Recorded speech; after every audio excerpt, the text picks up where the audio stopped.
en los museos, que son los lugares institucionales donde se conserva la historia, en este caso particularmente la historia del arte. Siempre me he preguntado si lo que está en los museos es realmente todo. Es decir, los museos tienen bajo su propiedad toda la historia de la pintura, toda la historia del arte, o hay algo más.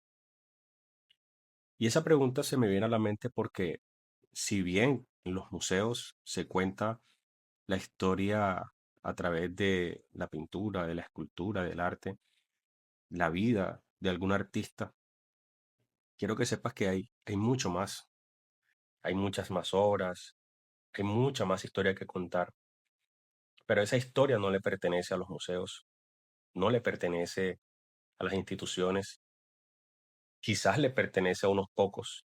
Y ese planteamiento se me viene a la mente porque si bien un artista como Picasso, que tiene su propio museo en ese recinto y en esa infraestructura donde se exponen sus obras, no creo que alberguen más de 300 obras. Hay lugares en donde puede que existan más de 1000 trabajos realizados por Picasso y que nunca hayan salido a la luz pública. Me genera mucha intriga, primero, ¿cuál es ese lugar?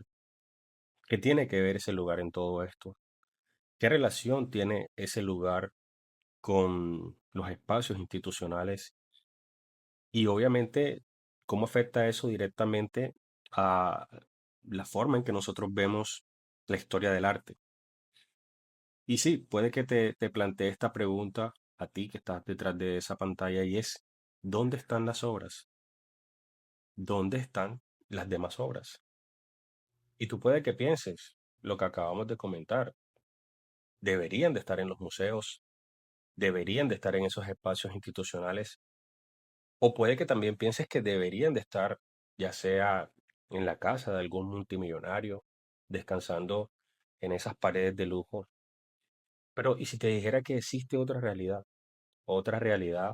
que está ahí, pero que pocos conocemos y es de lo que te vengo a hablar hoy? En este video me gustaría hablarte un poco acerca de los puertos francos suizos. Y bueno, para empezar este tema, quisiera comparar este espacio y este lugar, estos puertos francos suizos, como una especie de triángulo de las Bermudas. Sí, me disculpan la apología, pero es prácticamente muy parecido, porque cualquier objeto, en este caso, pues hablando de arte, ya sea una pintura, una escultura o cualquier objeto de valor, el que te puedas imaginar, que entra a este espacio, literalmente pasa a convertirse en un fantasma. Y te mostraré por qué. Ahora bien, ¿qué es esto de los puertos francos suizos? Estos puertos francos suizos son una especie de zonas francas ubicadas en Suiza, en Ginebra, en Zúrich, que inicialmente no fueron diseñados para guardar arte, ni mucho menos. Fueron espacios creados para el almacenamiento de trigo, de sal, de productos agrícolas. Pero con el tiempo, esta actividad fue como transformándose, es decir, fue evolucionando de pasar de ser un lugar donde se almacenaban productos agrícolas y mercancía en movimiento, pasó a convertirse en la caja fuerte de la élite global. Es decir, estos puertos francos suizos funcionan hoy como bóvedas en donde alguien que tiene mucho, pero mucho dinero, decide conservar ahí sus objetos más preciados. Y te explico por qué. Imagina por un momento que bajo tus manos tú tienes una cantidad de obras coleccionadas. Pongamos un número, tienes 300 millones de dólares en obras de arte. Te pregunto, ¿las conservarías en tu casa? Esa pregunta te la planteo porque seguramente es la que se plantea el multimillonario, que quizás tendrá mucho más que eso en su patrimonio y sabe el riesgo que corre al tener esas obras bajo su custodia. Entonces, ¿qué hace él? Se contacta con estas personas encargadas de estos puertos y le cede la responsabilidad y la seguridad de sus bienes a estas personas que tienen estos puertos francos. ¿Por qué? Por dos razones. La primera, seguridad. Y la segunda es porque al ser esto una zona franca, está exenta de cualquier arancel, de cualquier impuesto y todas esas cosas en las cuales no voy a profundizar porque realmente no tengo ni idea de cómo funcionan, pero desde lo superficial sabemos que estas zonas francas, aunque estén dentro de un país, funcionan totalmente diferente. No vamos a profundizar en eso porque es algo muy complejo. El tema es que al momento de que la obra pasa a estos espacios a conservarse, la obra pierde por completo, para mí obviamente, su sentido y el sentido para el que fue creada y elaborada. Y aunque esto es debatible, claro que sí es debatible, siempre y cuando el propósito de la obra sea otro en su mayoría, y creo que es algo en el que podemos estar de acuerdo todos, cuando un artista se dispone a crear algo en su mayoría, no estoy diciendo que sea siempre, lo hace con el propósito de que esta obra sea contemplada, de que sea valorada, de que sea cuestionada, que se genere un diálogo alrededor de esta obra y, por qué no, también espacio para la crítica. Entonces, la pregunta aquí central es, si una obra de arte pasa, pongamos un ejemplo, 100 años en el absoluto misterio, guardada en una caja de madera o detrás de un búnker sellado en concreto con una bóveda, la que tú te puedas imaginar. ¿Qué pasa con la obra? ¿Sigue siendo realmente una obra de arte? Y lo planteo porque si el objetivo es para ser contemplada y entra a estos espacios en donde nadie la va a ver durante décadas, ¿realmente existe? ¿Qué es lo que hace que una obra de arte realmente exista? Ese es el planteamiento. ¿Qué es lo que hace que una obra de arte realmente exista? ¿Es el material contenido ahí, el mensaje que dejó ahí el artista, la persona que la creó, o lo que el mercado determina? Porque si bien entendemos que el arte, podemos coincidir de que el arte es comunicación, expresión, estos puertos francos suizos donde las obras están en la oscuridad absoluta, no representan sino eso, silencio absoluto. Y aquí se me viene a la mente para los que pronto han tenido la oportunidad de ver esta paradoja, la del gato encerrado en la caja que está vivo y está muerto al mismo tiempo. Creo que es una analogía aplicable a este asunto, porque si un Picasso está durante más de 100 años guardado en una caja, ¿realmente existe?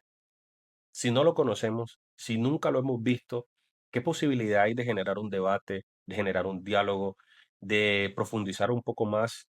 Entonces, ¿cuál es el objetivo de tener estas obras acá?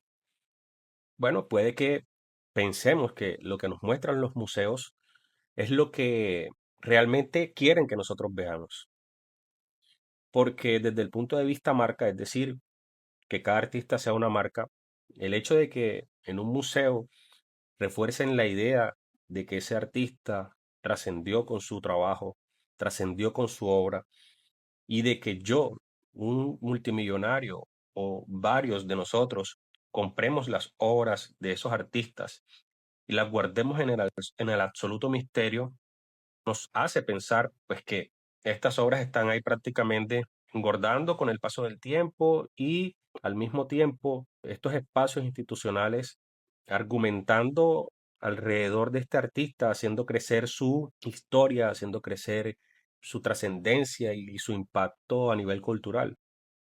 Es un planteamiento, digamos que un poco profundo, pero debatible también. Igual es un punto de vista. No estoy tratando aquí de dar a entender de que yo tengo la razón con respecto a este tema, porque realmente no la tengo. Simplemente un planteamiento que me pone a pensar a mí realmente el valor del arte hoy. Y aquí también pues se me viene a la mente lo que decía Walter Benjamin sobre el aura de la obra de arte.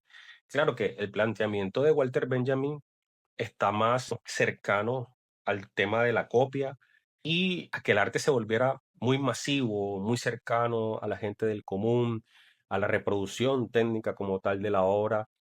Él decía que una obra, cuando empieza a masificarse, a estar de forma accesible para todo el mundo, pierde ese título sagrado, pensando en que pues para ver antes una obra de arte quizás tenía uno que desplazarse hasta ese lugar, el arte estaba dispuesto para unos pocos, ahora digamos que hay una democratización del arte, es decir, a través de nuestra pantalla podemos ver obras que hace 50 años era casi que imposible verlas si no era estando parado frente de ella. Y él plantea esto como que el arte pierde ese título sagrado. Y lo comparo con este asunto porque aquí también la obra está perdiendo su aura cuando la aislamos en estos lugares, en estos puertos francos, obras que deberían de estar a la luz pública, creando ese diálogo alrededor de la historia del artista, pero resulta que no, resulta que en estos puertos francos suizos se estima que hay más de 1 millón de obras de arte. Aquí hay obras de Rothko, Modigliani, de Picasso, habrán más de 1.000. Ningún espacio institucional posee lo que posee este lugar. Digamos que también es un museo, pero este es un museo que mantiene en silencio la historia completa del arte. Y esta es como tal la contradicción que me pone a pensar que irónicamente estamos viviendo en la era de la imagen, porque realmente Instagram, TikTok, Pinterest, etcétera, nos invaden con la imagen constantemente. Cada día nace un artista o sale un artista haciendo cosas increíbles y mañana otro y mañana otro, pero resulta que la mayor concentración de la belleza estética del planeta está bajo la oscuridad total. Para mí, obviamente, una opinión personal. Piensa por un momento esto. Tú y yo difícilmente vamos a tener la oportunidad de volver a ver, siquiera a través de nuestras pantallas, la obra que se le atribuye a Leonardo da Vinci, el Salvator Mundi. ¿Y por qué? Pues no vamos a pensar que no la volveremos a ver simplemente porque está por allá lejos en los Emiratos, bajo la posesión de la familia real de Qatar. Ahora no recuerdo quién fue que la compró, el jeque árabe. Nosotros difícilmente volveremos a ver esa obra. Y no porque esté lejos, como lo menciono, sino porque la visibilidad de esa obra es un completo riesgo para el que la tiene. Un riesgo de que si él la mueve de su lugar se le dañe. Un riesgo de que donde él la muestre tendrá que pagar todos los impuestos. Igual, claro que como dice el dicho, el que tiene para el whisky tiene para el hielo, pero igual la persona que tiene esto bajo su propiedad, donde sea que él muestre que la tiene y la posee, tiene que pagar todo este tema aduanero. Y el riesgo, digamos que el que más le debe dar dolor de cabeza al propietario de esta obra es de que alguien se enamore de tu obra, el dueño de lo ajeno se enamore de tu objeto más preciado. Entonces, vuelve la pregunta. Si un cuadro vive 100 años en una caja fuerte, ¿sigue siendo arte o ya ha evolucionado? Porque un cuadro que permanezca por mucho tiempo en una caja guardado pierde por completo su esencia como tal. Pasaría a ser una criptomoneda, pero en este caso de tela y óleo. Entonces, el planteamiento es que podríamos estar creando una civilización que prefiere archivar sus tesoros que vivirlos.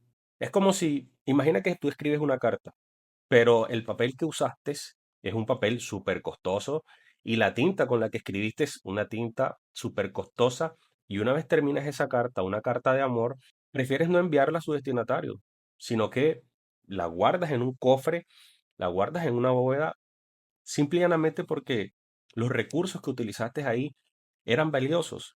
Pero, ¿y qué pasa con el mensaje? Si ese mensaje nunca llega a su destinatario, la carta está muerta. El mensaje está muerto. Este planteamiento lo dejo porque me queda la sensación de que podríamos estarnos perdiendo el rastro de la historia del arte, se podría estar perdiendo ahí. Muchas verdades están detrás de esos cofres y aquí realmente, si bien el tema está enfocado hacia el arte y la pintura, porque es algo que me apasiona, en estos lugares hay guardados hasta sarcófagos, hay historia ahí contenida que a alguien no le interesa que nosotros la sepamos. Pero quiero dejarte este planteamiento a ti. Si tú fueses esa persona, tuvieras la capacidad de adquirir este tipo de obras, ¿Tú qué harías? ¿Las tendrías en tu casa? ¿Las pondrías al servicio de los demás? ¿O tomarías esta misma decisión de conservarlas y guardarlas, evitando pues los riesgos que mencionamos anteriormente? Yo pienso que el arte como tal, funciona como una especie de, como un arrecife. Imagínate un arrecife de coral lleno de especies preciosas. Y estos puertos francos suizos funcionan como una pecera que en lugar de tener o estar llenas de agua, están llenas de formol. Y hago la comparación con formol porque, pues para ustedes ya saben que es un líquido increíble, tiene unas propiedades increíbles que puede conservar la estructura biológica de cualquier organismo, pero pasa algo, que si nosotros sacamos a ese pez, en este caso sería una obra de arte del ecosistema y del universo del arte, y lo metemos dentro de esta pecera de formol, él va a conservarse, claro que sí, porque el formol tiene esa propiedad, pero esta especie no va a reproducirse ahí, no va a interactuar con ese nuevo ecosistema en el que está. Él va a estar muerto por completo. Y me parece que el arte tiene que tener una función y tiene que tener un objetivo. El objetivo para el que fue creado, obviamente. El arte debe de tener su derecho a hacernos sentir algo. Si el propósito del creador fue ese, debería cumplir su propósito. Como también debería de cumplir su propósito de envejecer. ¿Por qué no? Desaparecer también. Si el propósito de la obra como tal. Era que no fuese hecha con el propósito de ser contemplada. Aquí cambia por completo el juego. Se me vienen a la mente quizás las pinturas negras de Goya, porque él pinta esto en sus paredes y su deseo es que esto no lo conozca absolutamente nadie. ¿Qué pasa ahí? Bueno, este último tema y cuestionamiento lo podamos desarrollar en el siguiente video. Nos vemos.